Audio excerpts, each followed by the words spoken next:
Rule 42. All persons more than a mile high must leave the court immediately. 1, 2, 3, 42. Today's rule is rule number 39. Go outside. Stand in the grass. Stare at the sun. Be a good, kind human being. So I am Audrey, and welcome to Rule 42 and our Wacky Wednesdays. Why we still do them on Wednesdays? I guess we just like them wacky. We're gluttons for punishment. We are. So how are you doing today, Isabella? Happy New Year to you. Oh yeah, Happy New Year. Yeah, I'm doing well today. I've been up early with the kitty and looking forward to our conversation. I really appreciate connecting with other people. I'm basically at home writing my second book, and so don't really interact with other human beings very much, so it's good practice. Yeah, I get it, but you have a very important story to tell. So where would you like to start with your story? Because I know that you're working on your second book, but should we start with what led to your first book? So my name is Isabella Young. I grew up in Australia, and I was raised by a militant atheist. My mother instilled in me that religion is a crutch for humanity, and anyone who believes in God is a weak, pathetic human being. So I grew up this feeling that I was superior to other people because I knew better, and they were all like caught up in this delusion. And when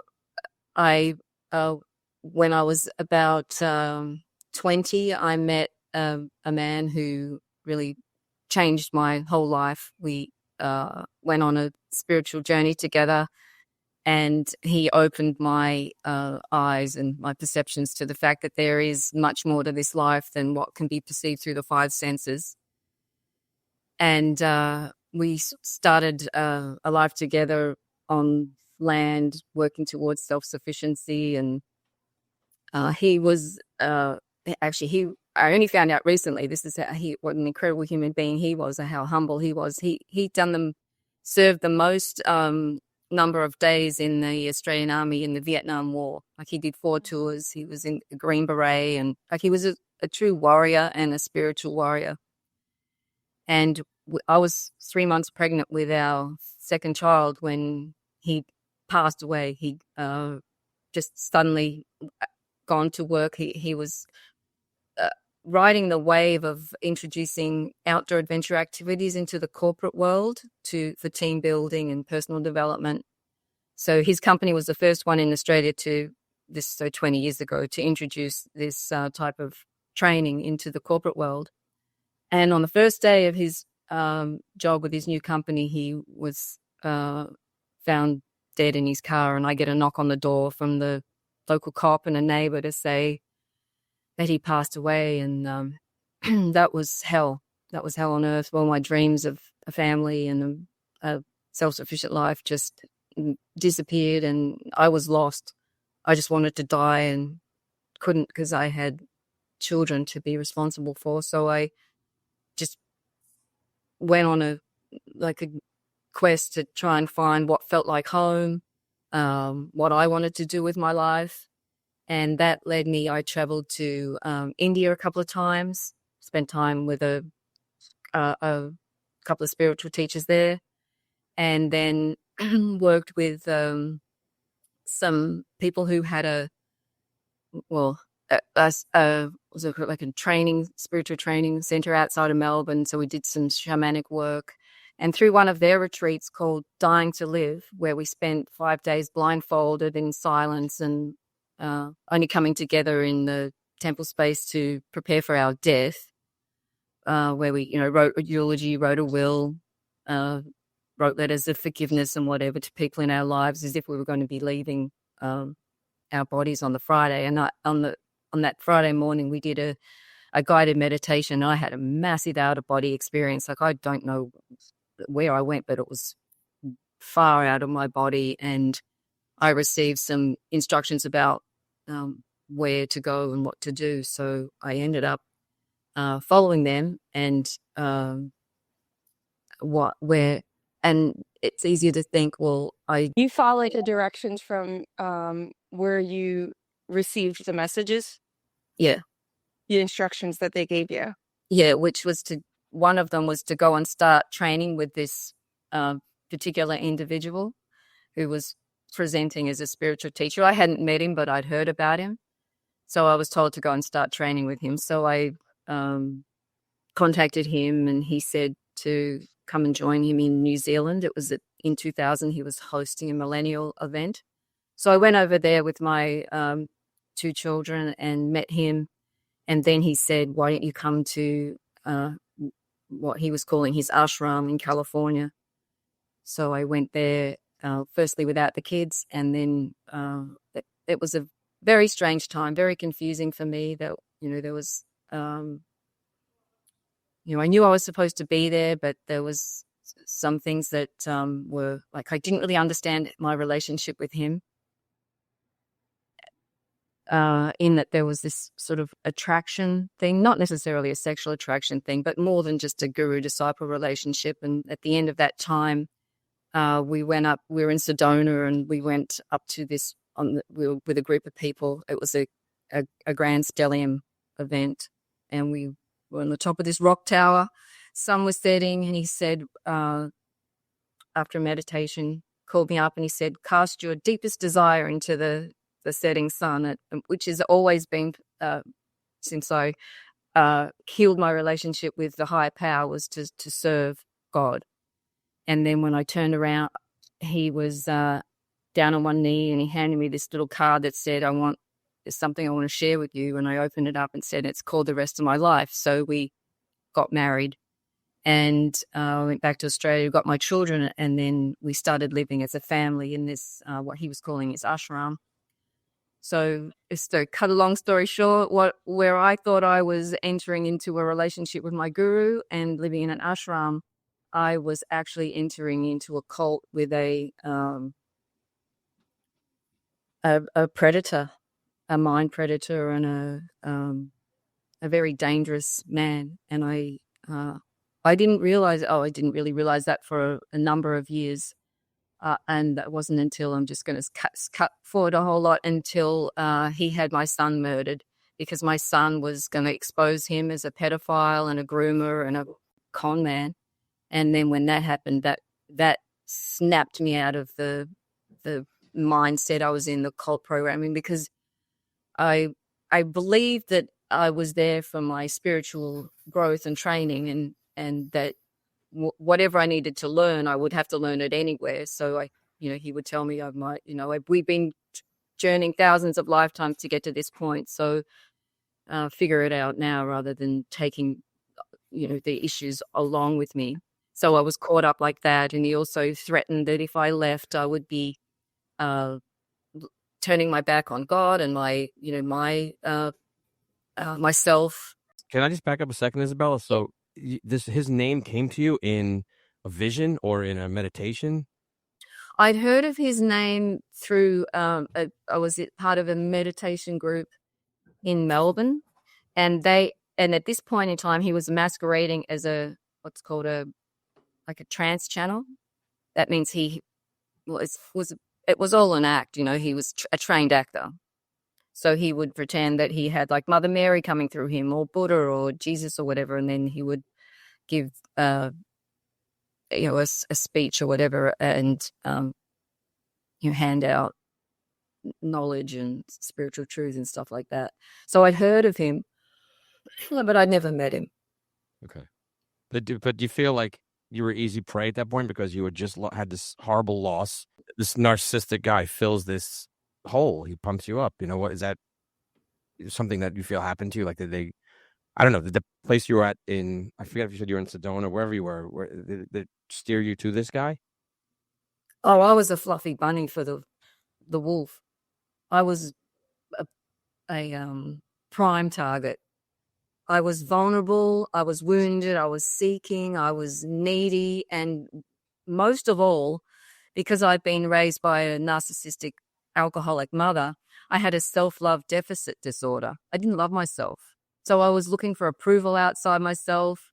And that set me up for a relationship with a narcissist, because that's how it works with someone with a narcissistic personality disorder will seek out people who have a self-love deficit. They're both self-love deficit disorders, but they present differently. So the narcissist will be trying to control, whereas the one with the self-love deficit, the cognitive, what's it called? Codependency. That's what it's called. Okay. That's what it said. So someone with codependency will be trying to please. And then that the narcissist feeds off of that. Absolutely. It's a perfect dovetail. I want to go back to your very beginning, because where you ended up, it's just it's interesting, because I've actually had some conversations lately about the way we raise our kids today in terms of religion. You said that you were raised by an atheist. So it's almost like the opposite of people going into church. You're told that that's just not something that you do, whereas like some people are just raised within the church. And not that anybody's home is better or not. I've just found that not necessarily giving a direction in a religion, but having some sort of value that there is something grander than us is better than having no direction at all. Yeah. It's just super unfortunate that you experienced a journey and that led you into something that you lost your son for, but you were in a super vulnerable state. Like, you were looking for that family still, and that sense of love and that community. And he was feeding all of that because they can tell. And then added to that, as a pedophiles often will choose women, single moms With children. And so, that fed into it as well. Because they want to divert from, okay, I'm treating you like this, and then they take advantage of the children. Yeah. At the same time. So it's super, I'm so sorry that you had to go through all of that. Well, thank you. Where are you on your path now? I am past the constant suffering because Let him get out. How did I get out? That's what I write about. That's what I'm writing about. That's my last book, and this book that I'm writing about now is how to end suffering. And the main ways that I got out was to stay connected to nature and spend as much time as possible in nature. Nature is balm for the heart and salve for the soul. So we're living here in Hawaii. That's fairly easy to do because I'm surrounded by natural beauty. Like, beauty is a healer. So being surrounded by beauty, appreciating beauty, that's going to be healing and end suffering. So I would just simple things. Watch the clouds. I sun gaze every day and get that energy of the sun, which is the highest form of light, of information, of like light codes, of love, divine love or whatever, into my eyes, into my brain, and that has uplifted me. I mean, it's just, yourself, if you watch the sunrise, it feels uplifting. But it has a lot more benefits than that. So I also haven't worn shoes for about 8 years. I stay, if I'm in trouble, I stay directly connected to the earth. So you do a lot of grounding work. Yeah, absolutely. I'm totally grounded all the time, and it's essential. Like, without being grounded, there's no way we can be healthy mentally or physically. There's no way we can be empowered, and there's no way we can basically get through life without suffering. Because that energy from the earth comes directly into the body through the feet. And we can talk about negative ions and things like that, but just, the earth is a battery. So It really is. We want to stay charged, energized, and uplifted. We need to be connected to that battery. And also the fact that there's a lot of, there's massive changes going on through the solar activity now, through the light that's coming into the earth now, which is really shaking things up. That's why things are batshit crazy at the moment, because there's solar flares going off that more now in a week than used to be in 6 months. The whole frequency of the earth through the Schumann resonance, which is the vibrational frequency of the planet, is going literally off the charts. The the solar flare activity just took down the equipment that measures it last week. It's back on track now. They've measured the particles of the highest frequency coming into Earth. So if we want to stay balanced and like clear through all these changes, it's important to stay directly connected to Earth. So any Earth changes, then we just move along with those rather than being thrown all over the place. So the main way that I stay out of suffering and sickness and confusion is to spend as much time as possible in nature. And that can be, I mean, one has to go into nature, but there are also a lot of other ways to get the benefits of being in nature without, if you live in a city or if you live in a high-rise building or whatever, there are a lot of other tools and techniques that can be used. What you eat living foods like sprouted foods, as fresh as vegetables and fruit, as fresh as possible. So you're getting that life force energy into your body, and that helps to optimize physical health. Drink the purest water, not bottled water, just as pure as you can. Leave it out in the sun even, or whatever, so the water raises its vibration. And you touching trees or plants as you walk past them, that'll give you that energy. And people say, oh, I live in the snow. Well, there are trees in the snow. Just go and, touch a tree, sit on a rock. Crystals will give us that energy. And, a lot of these things are considered woo-woo or too simple or just bullshit, but they're essential practices for being a healthy, balanced human being. Most people are disconnected from nature. Yeah. And that's made people very, very sick mentally and physically. When I was pregnant with my fourth, I want to say it was my fourth. Yeah, how many do I have? 6. I had 6. So my fourth. Wait, no, my third. No, my fourth. Okay. I would actually cry because all I wanted was to put my feet in grass. Yeah. Grass was like my solace. We ended up getting something that was like artificial grass because it was the like winter and there was nowhere for me to rub my feet on grass, which I was doing all summer. So I would sit out in the porch and just put my feet, and I would start crying again because it was just not the same thing. And then I just started surrounding myself by plants. Right.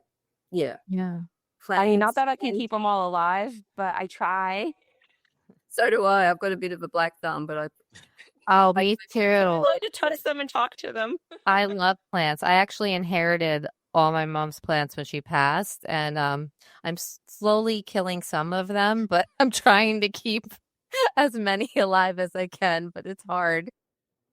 Bella, can I ask you, because you mentioned how you got out mentally and emotionally and spiritually, but how did you physically get out? Now you have a cult leader who has a lot of power within the cult, who just has your son murdered for potentially exposing him. How do you physically get out of that? Like, you're in danger at that point.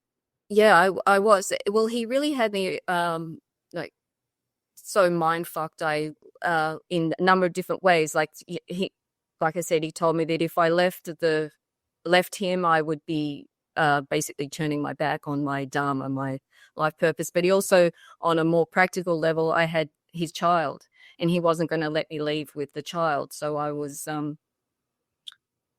desperate, and then how I figured it out now is that I was going to take myself out. I just couldn't live there anymore. Like, I remember clawing at my wrists. I just wanted to die. Because this is what I found out later. But my family actually knew I was in a cult. They knew I was in a cult within a year of me leaving Australia. And apparently my parents, who were at war from get-go, went to a cult expert together.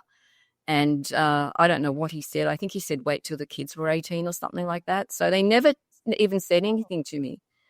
And I know there's people who say you shouldn't tell people because they'll just drive them further into the cult or you'll end their relationship. But I was told that I was in a cult. So I was just desperate. I went to see this guy who was had been the cult counselor, because in addition to getting all this bullshit from the cult leader, we also had to go to a kinesiologist and a psychologist and all that, because, we're so fucked in the head, we really need help. We need massive help. So anyway, I went along to see this guy, and when I walked in the door, he said, "You know you're in a cult, don't you?" This is a year after my son's died. I said, no, I don't know I'm in a cult. I thought I was in an ashram with my guru. And he said, go home and Google cult characteristics. So I went home and Googled cult characteristics, and sure enough, there's the list. A charismatic leader who holds himself as the arbitrator of truth and is accountable to no one. That, uses love bombing and hate bombing and psyops and gaslighting, and controls everyone's every move, what they eat, where they go, where they work. Takes uses sleep deprivation and repetition of his name or whatever, and so it was check, check, check. Yep. And I realized he's in a cult. So I knew I had to get out, and I knew I did. But why I reckon he let me go was because he knew that I would take my life, and then he'd have more blood on his hands. And so he, Was he ever held accountable for your son? no, not in this, not this time around. And I don't want to put any time and energy into doing that in a legal sense, because it's so long ago that people who were witnesses are like older, and the thing about this cult is that he's been able to keep it relatively small with the same group of people funding his just lifestyle for like nearly 30 years now. Holy So yeah, and there's just been another death. There's a number of deaths now that he has blood on his hands. Are they other children or just random people? No, that just other people in the cult. he was preying on like all the children in the cult? Well, there wasn't that many children. There was, Oh, but he okay. was preying on, well, then my son, and there was a couple of other boys in the cult. There was his cult. The cult leader in Australia had adopted her two nephews when they were very young, and they were extremely traumatized.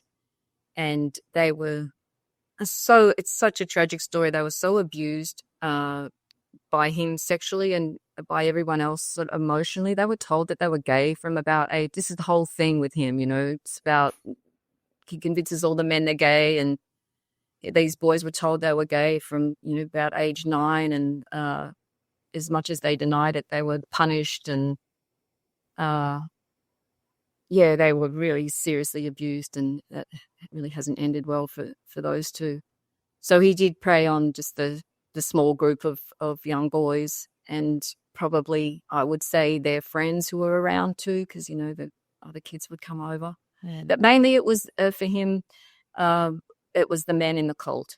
He would convince them that they're gay and break up marriages, and, he would, behind closed doors, be professing his love, and they would feel so special that they were with Guruji, and the men really didn't know about each other, but he kept them all going. In the dark.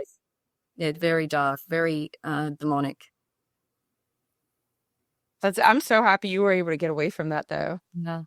To escape that type of energy, that's just like, it's soul crushing. Obviously, you were at the point that you didn't even want to keep continuing to go No. anymore. Yeah, so my advice would be, if you know someone who's in a cult, to let them know. And then even more than that, like my family was in a position where they could have actually presented me with information. They could have got a PI in to follow him, photograph him, do forensic accounting to show that he's siphoning off the money and building his own, wealth, keeping everyone impoverished. Because how he survives is through tithing. So everyone who's in the cult or coming to any events or wants to be in his presence has to pay, and that's 10% of your gross income. And he's had that money coming in now for years and years. Plus, he's got his tax exempt with his 501c3 or whatever. So, he's committing crimes on a number of levels. I've got a YouTube channel that's fairly small, and I've got a section called The Cult in the Cul-de-sac, where I am speaking about him, because the only way to get these people exposed is to be a whistleblower. And so I've taken on that role as the whistleblower for this cult, and we'll see where that goes. There's a lot of cults being blown out of the water now by whistleblowers, even Scientology and Mormonism, and, they're all, and then just smaller ones where, the yoga cults, Bikram and all that, they are getting exposed. There's a lot of exposure of these dangerous predators because they are everywhere. And it's not just religious cults or yoga cults. They're in sports teams, political team groups, MLMs, families. Like my family was my first cult. There can be cults of one, Yeah. right? Where there's someone controlling the other person. And another name for it is called coercive control or high control groups. High control groups. Yeah. I guess that's the more PC term for today's version of the cult. He wanted to make it sound nice. I don't. It still doesn't take away from what it is. It's a cult. Come on. Right. It's called Quaid is Fade. That's right. Bella, did you confront him after this murder of your child, and how did he react, respond? What happened immediately after that? Well, this is one of the hardest parts of my son's murder was that it was framed at the time as a suicide. Oh. And I was blamed for that. The fact that I wasn't an obedient disciple, I wasn't giving my son the life that he wanted in this, ashram home with his new dad and all that. I wasn't very obedient. There was so much hypocrisy. He was just a horrible person to live with. And so I was blamed for my son's death. So for a long time, I believed that my son did take his own life.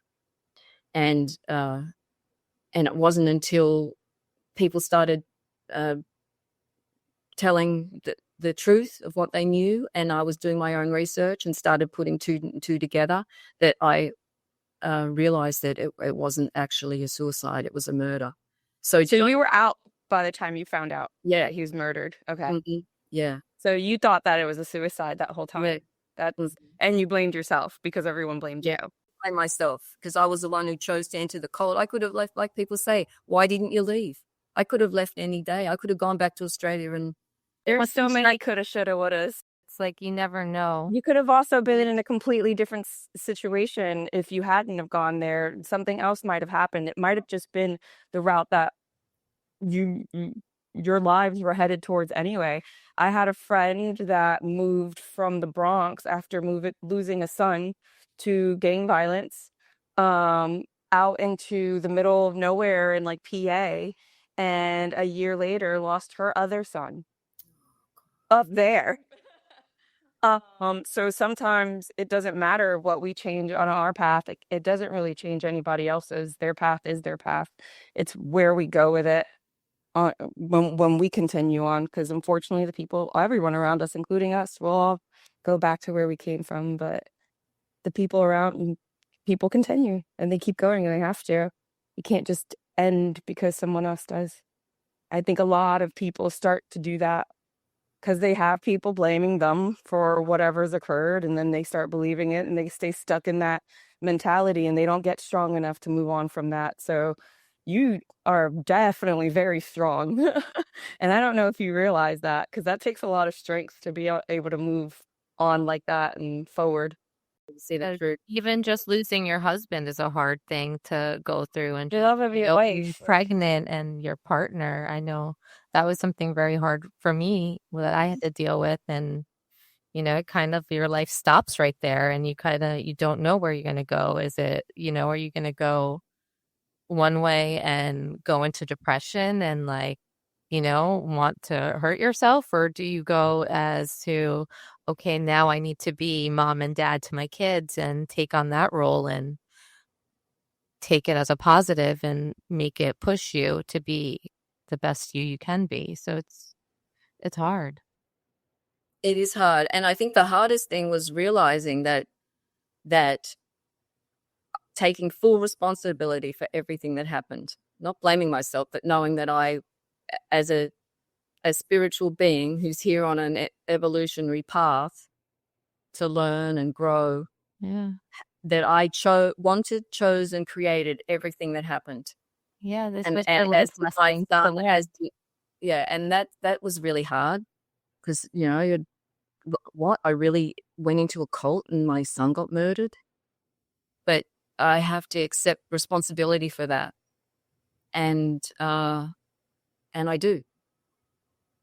And that's how you found the strength to get out of that. Because if I played myself off as a victim, which I did for years, I mastered the victim thing, I mastered suffering. But if that's incredibly disempowering.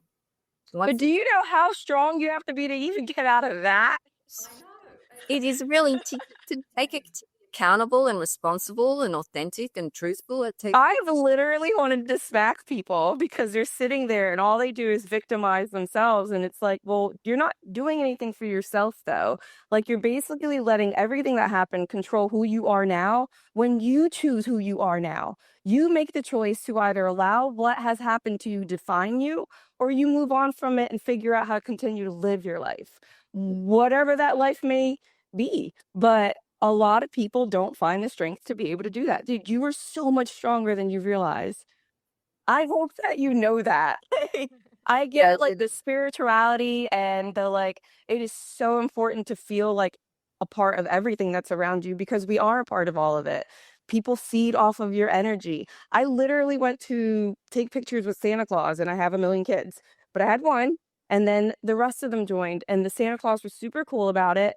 And the people behind the register, the girl literally gave me the second package for free because she said, we've been doing this for a month already. And the way that you are with your kids, the way that you interact with them, she's like, it's so refreshing to see. Why? Because like what you put out is what you receive. So when you're playful with your kids and you're happy and you're just running around and having fun with them, they're less combative and they will embrace that. And it's just, it's awesome that you were able to do that and you're able to project that out into the world. Well, thank you. And so are you. And thank you all for what you're doing to provide a platform for people to share their stories, but also to pass that information on to other people because there's so much suffering in the world. There is awful, right? Just, what can we do to help? And I just back to your question, Tom, about getting out of suffering. Besides being in nature, what I did was I spend my time, my energy, my focus on my relationship with a higher power to keep that strong. So I talk to God, I listen to God, I communicate with God. I have altars, so I do, I make offerings. That's my reason for being is my relationship with a higher power. And I do call it God, him, her, not him, her. It's just an energy. It's not a person at all. I take that back. And I feel through my intuition. So I listen to my intuition. If I hear something to do, then I'll do it. If I not necessarily but I'll get a sense of something to do, whether it's to eat or to do in the garden or whatever. I just follow that. I trust that, and that's how I strengthen my intuition. Is just following the guidance that I could feel coming to me.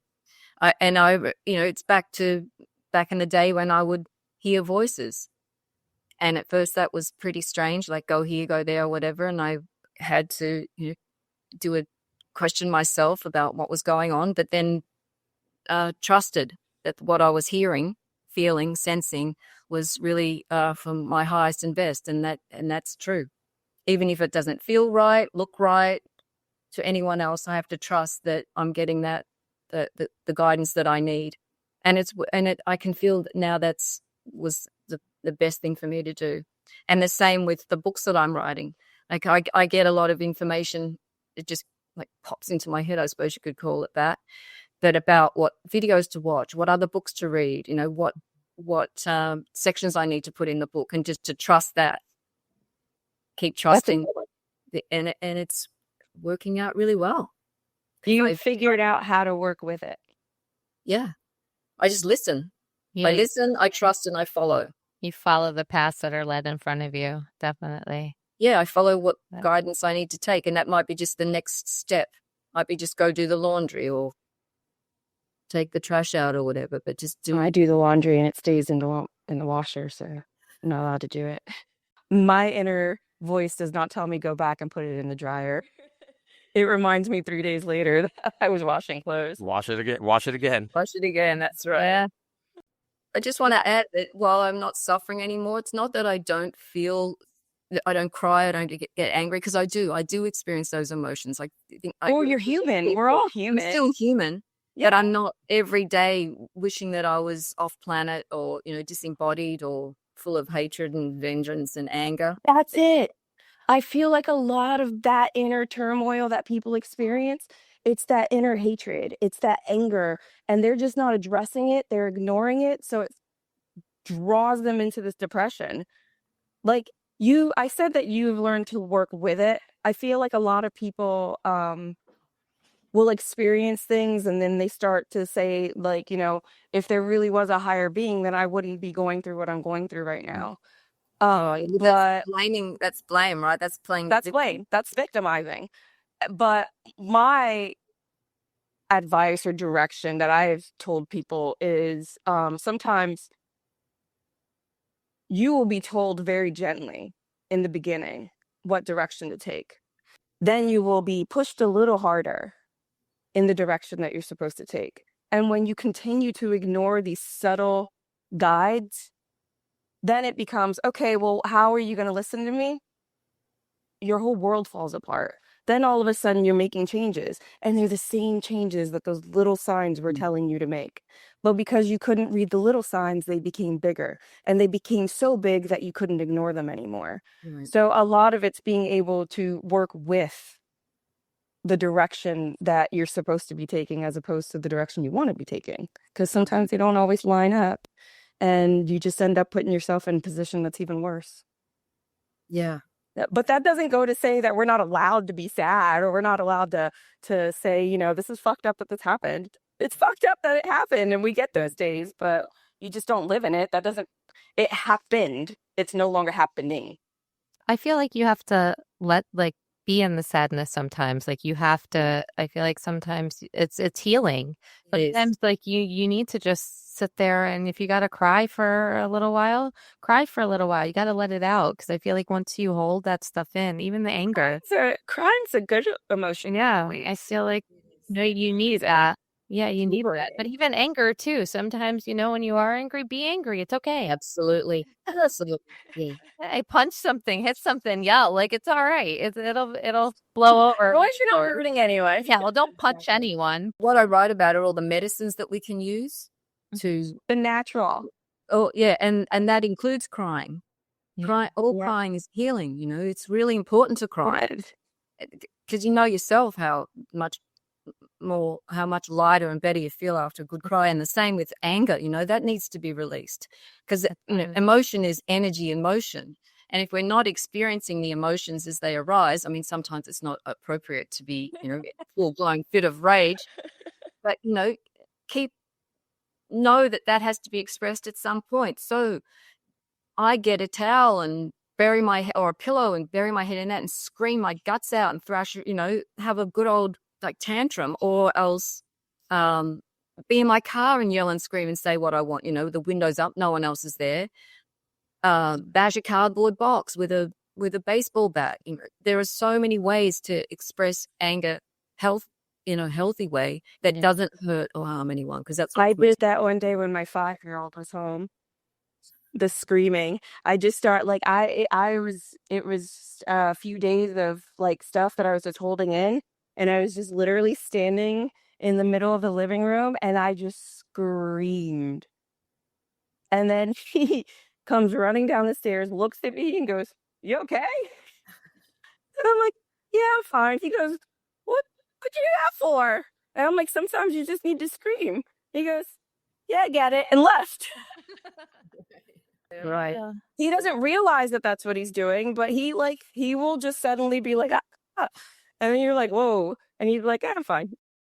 But but even at 5 years old, he recognizes that whatever it is that's inside needs to get out. It can't just be held in, because it just becomes worse. So it does. It makes people really sick. That's a lot of the reasons behind the what makes people so physically sick with cancers and Yeah. heart disease. You know, they're all related to Anger, stress, all of it. Yeah. Mm-hmm. That's how they always say stress is a killer, right? So you gotta learn It's to- true. That's why it's the silent killer. And in regards to stress being a killer, what I've come to understand is the importance of being relaxed, practicing relaxation, being fully relaxed. That doesn't mean watching television or scrolling on the phone or whatever. It actually means practicing being fully relaxed. Changing how you get your dopamine fix. Yeah. When we're relaxed, that's when we can receive whatever it is we need to receive from the universe, which is always giving or taking from us what serves us best. So by being relaxed, we're open to receiving what we need and to letting go what no longer serves us. So I practice relaxation too. That can be just lying on the grass is a great, lying outside on the grass or anywhere, ground, on the sand, lying on the beach. Yeah. I'm a water person, so water is always like by a waterfall or just any type of water is always healing for me for some reason. Floating in water, that's something Yeah. that I've practiced a lot. And sun gazing at the same time. I like to Yes. cover things up a lot. So float in the water, sun gaze, and that's one of my favorite practices actually. So yeah, take a bath. Just water is such a powerful healing Yeah. modality. Really, just to even put your feet in a warm bath or whatever, cool bath, whatever. Take a shower, spritz, drink pure water. But also, like you said, the sun. I mean, that's pure vitamin D. Just get out there and soak it in. You feel better, and people don't do that enough. Our kids now they're indoors 80% of the time, right? A lot of them have vitamin D deficiencies. That causes a lot of issues here. So disadvantageous, this indoor generation. Well, it's now 2 generations really, who are basically growing up looking at life through a screen. iPad kids, right? You must be like had a loss sometimes is how you break that addiction to the devices, but it's extremely disadvantaged for kids. They're just losing the ability to be human. Yeah, 100%. It's terrible. They're completely disconnected. They don't even know what's appropriate and inappropriate anymore. And it's hard because it's like, well, it's the parents' fault for allowing them to be on the screens all the time. But when you're going out and like they start having these social pressures of being up to date on what's going on around within their age demographic, and they don't know, then you've ostracized your child. So I have like so many kids in so many different generations right now, and they've all gone through like these different processes differently throughout like school and in terms of how they're coming out of it mentally and emotionally. Like I have the cosplayers, the super metro, the super boyish girl, the tomboy. And then I have the girly girl and the super masculine like boy. And they all have access to different forms of social media, but some of them have had less and some of them have had more. And the ones that have had more are more socially accepted within their people than the ones that didn't. Commend you for your role as a mother of all those children in this particular time with black screen devices and social media. I didn't really have to deal with that. It must be a nightmare sometimes. It's crazy. It messes these kids up so bad in their head. It does. Like they start watching like numbers and like, oh, well, this person's popular because of this. Well, like, but you're not that person and that's not the reality of their life. None of it's real. No. Exactly. I mean, we were, when I grew up, we were sent inside or into our rooms for, a punishment or time out or whatever. And now children don't even really leave the house much. They don't want to leave this disconnected from nature. Don't want to leave their room, just live in these virtual worlds, which are just, these devices are all experience blockers. So they're being blocked from life itself because this isn't real. And that's tragic. Like really seriously, what is going to happen to humanity when there's these people who are completely disconnected because they're from too life? stressed out. they get too stressed out working because now they have to deal with the real world and people are actually in your face, and you can't just say what you want like you can over the computer, or oh my god, they respond. So now they're like, well, I can't be in these types of situations. Well, welcome to the real world. What do you think you're going to do? I'm going to take care of you your whole entire life? Not happening. Get off the screen, go Yeah. outside. I make my kids socialize with people outside. We live in Florida right now. It is snowing up in New York, and we were there, and I thought I was going to go crazy. And because we were locked inside, and it's a lot of little kids. So, but when we're in Florida, we go out, we're like all rollerblading or on scooters or riding the golf cart to the freaking town, the area where like the pets are near us. But it's like almost every day because it's so nice outside, and it's so like that is such a better experience in terms of living than just being completely like unrealistic in terms of what the real world is without accessing actual people. Now, being outside is so important. It is so important, but it is hard in certain areas. I mean, I guess it all depends on the people, because I know like my kids, they're always outside. Like mine are older, so I mean, Yours are not little even shorts kids, in the my snow. adults, my adults are all always outside, but they're always like, now my son, he's all about fixing his car, and now he's got a motorcycle and this and that, and then now they got the little one working with tools, and he's like now a mechanic. I don't know what he's doing. But I feel like, I think it's just finding what works for them and just kind of keeping them. But the world definitely changed, and Yeah. as we probably all grew up where our parents said, "Okay, be home by dinner," and that was it. Like, do whatever you want, no phones, When the no lights come restrictions. When the lights Exactly. come on, that's right. And our kids don't have that. They don't have that replay, and it sucks. They don't have that opportunity to like take those risks or just explore the world for themselves. It's just they're so limited. Yep. And everything gets so- posted everywhere.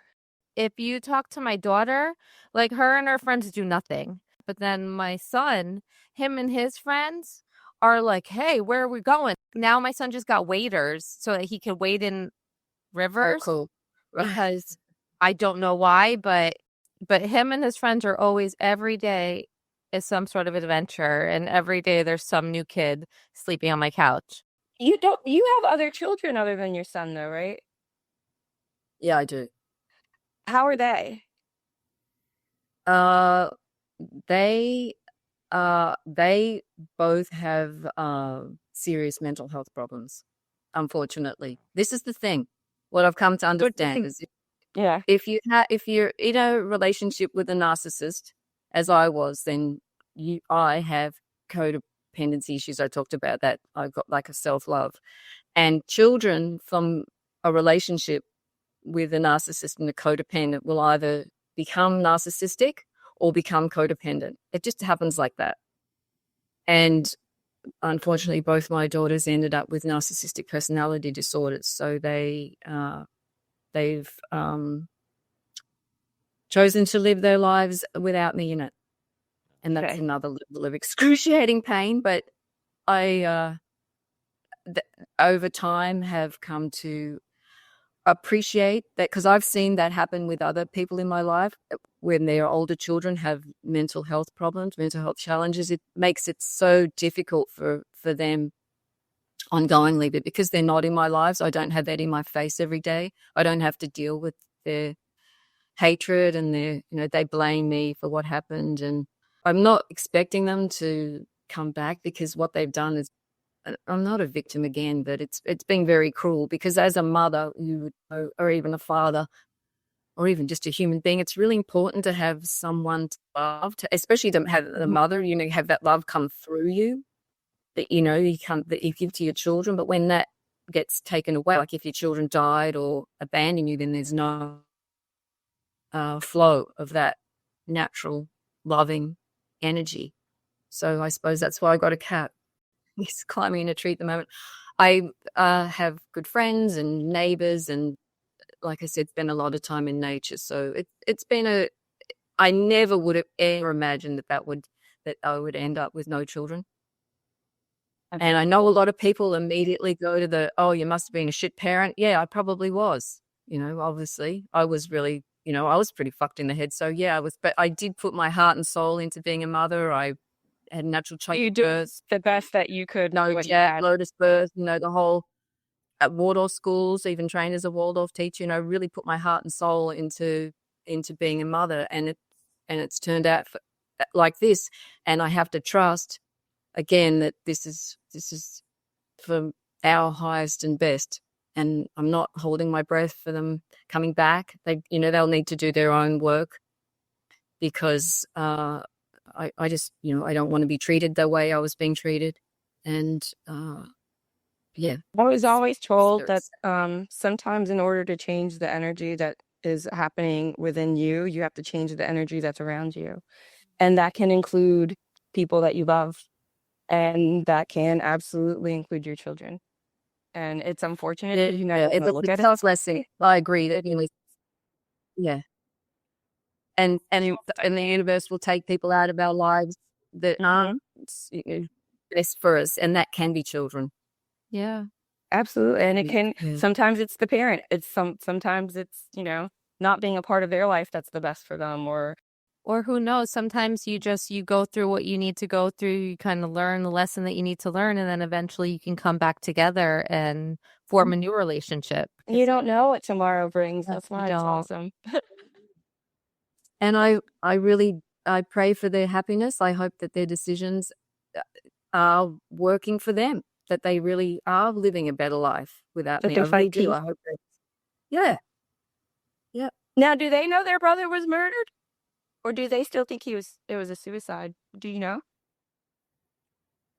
No, I don't know. I don't know if they believe me. I think they do believe me. So one of them has the cult leader as her dad, and she's fully caught up in that, his worldview. Is she still a part of the cult with him? Like, is she still in that world? Like, No, she'll still be in his life. But basically, he, from You'll be in his life, but not yours? Yeah. Yeah. But that's how powerful the mind fuck is. That started very young for her. She was brainwashed from a very early age that I was a crazy bitch. And, he used things like what the typical narcissistic tactic, it's called triangulation. So the narcissist holds themselves as the power player, and then triangulates other people. So like tells my daughter that I love my son more than her, like that. And he did that with all my kids. He told them that I loved them all differently, one more than the other, which I never understood, because you know yourself as a parent, love is To turn them against you. Yeah. And it's another form of manipulation, because if they can't control you through their own actions, then they can control you through your children's. Right. And it's another way of making me pay and making me suffer. Yeah. That's just a typical narcissistic move. It's unfortunate because the kids suffer because of it. And I know. Like, I imagine what they both made them, or my eldest daughter, she was the one I was pregnant with, she basically has made herself into an orphan. And I know myself from having that horrendous relationship with my mother, that how much that made me suffer, because it's such a primary connection. So, they come through you. Yeah, they come through me. I always fantasized about having a loving mother, what that would be like, someone to confide in, and someone who could enjoy you, really, you know what it's like as a mother. You celebrate your children's achievements, and, someone who's really there, honoring you and honoring your life. So to deprive yourself of that it's really sad. It's unfortunate because not every parent knows how to be a parent either. So to have one that actually wants to be one, being the one that's turned into the enemy, it's hard. I've seen it happen so many times, it's not even funny. Like, I've seen people be turned against the one that raises them, and literally the one doing everything for them, and yet the children will look at that parent as the one that's lacking. And then it's That's the way the interesting other that ones taught them to. Mm-hmm. yes, and then what I'm sensing is that when people hear those type of stories, they want to blame the parents, whereas these adult children have their own responsibility in what happens with the relationship. It's not just the parents' No, fault. They are grown ups. the past is the past. Like at some point, you got to move on, and you know what? Be like, I want a relationship with you. Whatever happened, happened. Like, let's move forward from here. And Exactly, and and forgiveness and understanding that we're all wounded as children, and dealing with life through these wounds sometimes doesn't go well. no, and we're all learning. This is And the constant school. Life is the school that Yeah. we're constantly learning. And it's hard. right, and how important it is for us to be supporting one another, like just having this conversation now, just listening and validating and sharing that it's so important for us to be doing that along the way. It's the only way for people to know that they're not alone in what they're going through, and that there are people out there that are experiencing the same things. There are so many of us that suffer in silence, and people are just not being as silent anymore. Mm-hmm. I find it interesting that so many, just because your experiences aren't exactly the same, the feelings sometimes are. And like, you all kind of, you can find. Well, we're all human. We experience anger, we experience sadness, happiness. That means that a lot of the other thoughts that go through our head, I mean, there's someone out there in the world that's also had them. And that includes the thoughts that maybe we've never had, but we all have a mutual kind of, there's a group of people for everyone out there. Mhm. And there's a way for all of us to help each other grow and exist on, as long as we work together. And sometimes that means eliminating some people and only including others, and that's okay. And it's good that people are expressing to each other that, one, we've all suffered in the various ways that we've suffered, and two, that it's okay to go on with your life and live your life without worrying about, well, who am I offending or who am I letting down? No, but it's your life. As long as we support each other and we're good to each other, what does it matter? Yeah. Like, why does what you're doing or how you're experiencing your life matter to someone else if you're not hurting anybody else? And Right. a lot of people have just become so judgmental about each other instead of just listening, because maybe that works for that person.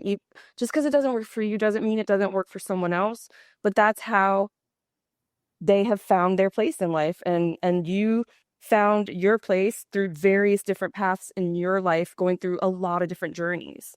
And that was how you got to where you are now. And we've all gone through various journeys, and we can all come together and help each other move through them. But yeah, we just have to stop being silent, and that's what we're doing. And we have to realize that there are people that are out there that will listen to you and support you, and there are groups that can help get each other out of these crazy situations. And it's okay to ask for it and to give it. Yes. Which, if your family had provided the knowledge to you that you were in a cult, you might not have gone through all of that. So, And there's also books you can read about it. yeah. Right.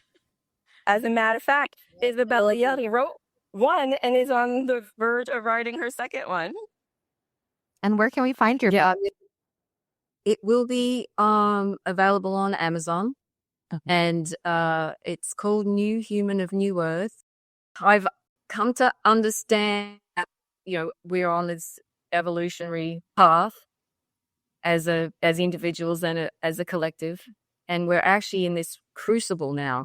It's in the Hindu understanding of the world, there are cycles of time, and we're coming to the end of one cycle called the Kali Yuga, which is the age of darkness. And there's a gentleman, I can't think of his name, he's written a book about the yugas, and apparently the Kali Yuga ends like this year, and then we're moving into a new cycle, which is a cycle of light and love and truth and transformations. Right? and transformation. So things are really shifting here, and that's why there's so much chaos. That's why what's going on is so like universal. There's upheavals all around the world with changes of governments and uprising of people against tyrants. And it's because we're coming out of one cycle where people have been kept in the dark and mind controlled and put in a box. And now the light, which is information, is busting all that open. And we are moving into a new way of being, a higher way of being that's love-based rather than fear-based, that is egalitarian rather than this whole, pyramidal power structure that we've all been believed to be the only way. This whole government thing is just bullshit. No one's got the right to rule anyone, and especially not rule through fear and control and punishments. It's so funny because I was listening to when you first started and you talked about if you Google cult and you look at the common characteristics, I'm listening and I'm thinking, holy crap, this sounds like when you join the military. The military, well, I'm a veteran. I was in the Army. I was a vet. My brother's a vet. I grew up with a daughter of a vet. Love vet. There are people that are in control of you that determine everything that you do, what time you wake up, what you eat, how you exercise, how you dress, what you're wearing, when you're wearing it, who you can communicate with. And you can't do shit about it. So it was just, we all have our own experiences in the military, and I had some good, some bad, but that it's funny that it has that same characteristic. The same characteristics. Well, how I see it, so you've got systems like the military system, you got the government system, the financial system, the education system, the legal system, the religious system. They're all cults that are part of a greater cult that's controlling humanity and our evolution. We've been kept in this prison that dictates how we live our lives. The fact that we're supposed to be working and paying taxes and following along these programs, but really where humanity is enslaved in a cult, a bigger cult. You mentioned grounding, and all shoes have rubber soles now. Why? It was to disempower people. That was intentionally. They introduced those runners to disconnect people from the earth, and that disempowers us. The same with why people live in multi-story buildings, because they're disconnected from earth. Homes aren't on the ground anymore. People don't touch the ground. There are so many ways that we're being disempowered and we're being controlled and we're being mind fucked. And that's what I write about in my book, New Human of New Earth. It's seeing the bigger picture and then, okay, now I see the bigger picture. What can I do to empower myself, protect my family, and live as a sovereign being? Because even though, people about this land of the free, we're not free. We are not free. We are being controlled through the education system, which tells us how to think, not what, it tells us what to think. We're being schooled, not educated, right? We're fed all this useless bullshit information rather than how to be a good human being and take care of ourselves and our families. And they pick and choose actual life skills. They're not teaching this life skills. Absolutely. I think public education is publicly sanctioned child abuse. It is horrendous what they're doing. It's such an insult to children to have to go through the public education system. It's such a waste of time and energy. And anyway, if you go on about that. Oh my God. Yeah. The schools teach us how to follow orders and not to question orders and to go, I was very lucky to be a part of a private program that taught us to think for ourselves and to make decisions based off of the knowledge that we garner for ourselves, not what we are told. Because if you are being told something, then you are being led by someone else's views. So you need to do your own research and and develop your own views on what you feel your place is on any matter. And I was very, very lucky to have been provided that. And that is something that does not happen anymore. I think that's important to do the Pledge of Allegiance. I just think it's something that doesn't necessarily it shows a unity. And people have forgotten that there is a unity that's involved. The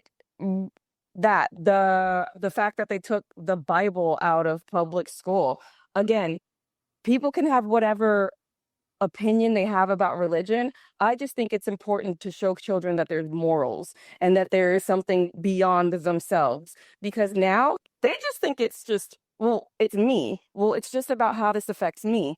Well, no. It's how it affects all of us. Why? Because I'm the only one being impacted by it. Well, no. Why is that the way you're looking at it? And I think that that's a key component religion used to teach to people that has been forgotten because people have just let it go of it. They're just like, it's just no. Well, Gone find through your it. spirituality. Find something and realize that there is something bigger than you, so that you can realize that every decision that you make is, yes, important, that you live your life, but understand that everything that you do impacts other people. It's been I've really enjoyed my time speaking We with were you. so I love speaking with people who understand more about what's going on in the world rather than distracted by what's going on the screens, because that's really the point of the screens, is to distract us from Yeah. living as healthy, happy, empowered human beings. While people can say, "Oh, that technology connects us," and it feeds so much misinformation. yeah, they're really Much misinformation. that all that AI and the technologies, it's It's going to take over. quite devious. When you're looking at pictures and you can't tell what's real and what's not in it, there's a problem. Yeah. There is a Well, problem. you can't even believe pictures anymore. Remember, it used to be pictures are worth 1,000 words. Well, not anymore. You got to filter out whatever's been filtered over it. Yeah. Right. And why people consult AI? People ask AI like it's a god. Yeah. Why are you listening It to writes that? everything for you. Right.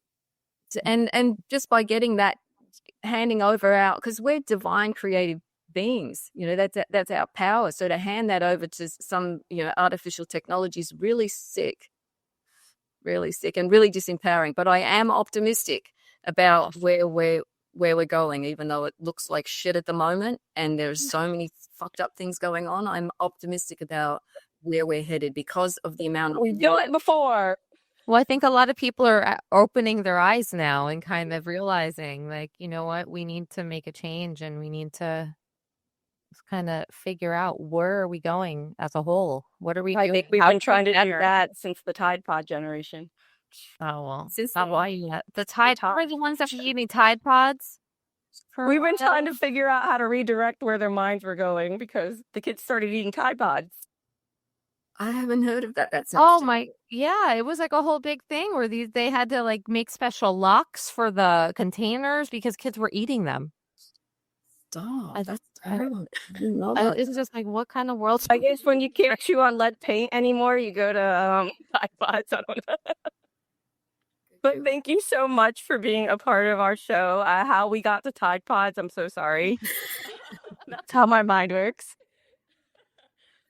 But thank you so much, and thank you so much for sharing your story. And I'm so happy you came out on the other side of that with your life intact and living in an amazing place like Hawaii, where there's true beauty everywhere. And freaking food in Hawaii is the freshest thing I've ever had in my life. Maybe if I lived in Hawaii, I would eat a lot more fruit. Well, the fruit has all the biophotonic energy in it, the light energy in it. And especially tropical fruit too, because we get the most sunlight here, equals sunlight and daylight. So yeah, that makes sense. It tastes so different.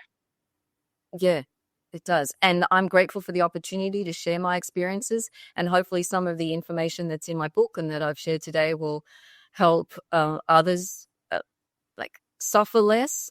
And the main thing is just to spend as much time as possible in nature, in sunlight, eat fresh, living foods, drink pure water, and stay connected to the earth, and just be a good, kind human being. Yeah, so easy. It was so nice talking to you. And so where can our listeners find you? A YouTube channel called Feeling Better Naturally. And I have a website, feelingbetternaturally.love. And that's it. I'm so phobic of screens, social media and things like that. Maybe I'll get back to Facebook or whatever, but my website and my YouTube channel is probably the best place. And the book, like I said, New Human of New Earth, should be up on Amazon in a couple of weeks, all going well. That's awesome. Thank you so much, Isabella. Yeah. Yeah. And we can't wait till your book comes out. Thank you for giving me the opportunity, and thank you for all that you're doing and your contribution to the freedom and future of humanity and for reducing suffering and helping people. Thank you. 1, 2, 3, 42.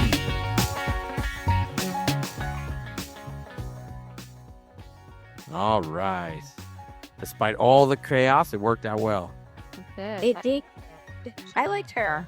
Isabella was awesome, and her story was crazy. Horrible. I mean, What? can you imagine?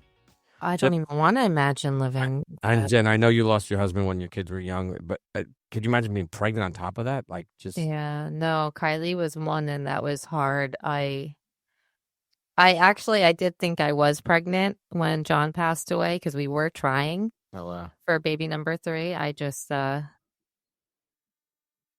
wasn't, fortunately or unfortunately, I don't know which way to take it, but I wasn't pregnant then. But I couldn't imagine being pregnant and losing my husband because having 2 under 3 was difficult enough. Yeah, and then now you're going to have this baby and you're alone. And that's harsh. And then the guy has her son murdered. How the... Yeah. And then on top of that... Doesn't even know that. Just thinks that her kid committed suicide. And That's all brainwashed for everybody. Like, doing. you're the reason. That's crazy. You did Now that because of you. And her daughters are now, they don't speak to her, and they're with narcissistic people as well. And it's like, I just can't imagine. And the fact to be able to come out on the other side is really impressive, because how do you not just give up, Yeah. So good for her. Shows what a strong woman she is. And you know what? She's got a message, and she can help a lot of people. Yeah.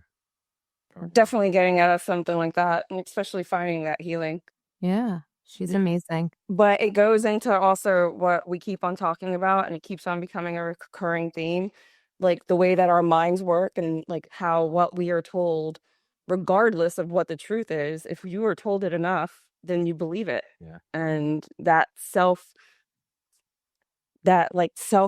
like, or feeling that you are not enough somehow, or being told that you're not enough, becomes all that plays through your mind, and it starts dictating the decisions that you make. And that is such a hard thing to get out of. So to be talking to so many people and know that, like, regardless of what the story is and what the path was, there was a way out. That's the big thing, is you internalize it, but then you believe it. And that's when it becomes worse. Yeah. It becomes you. It becomes your identity. And it's, you said, Audrey, a lot of these folks that we've spoken to, these women have shown incredible resilience. They overcame this shit and they got out of it, and they believe in themselves, and they've gone on, and it's all been bumpy. It's not like snapping. Dude, every single one has gotten to that point where they're like, I can't do this anymore. Like, this is not a life. Like, I can't live this.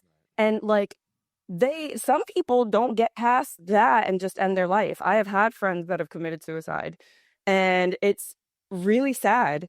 Especially thinking like, dude, if they had just called me, I would have gone and picked them up and talked to them, or whatever they were going through. There's got to be a way out. There's always a way out, and it doesn't have to be that.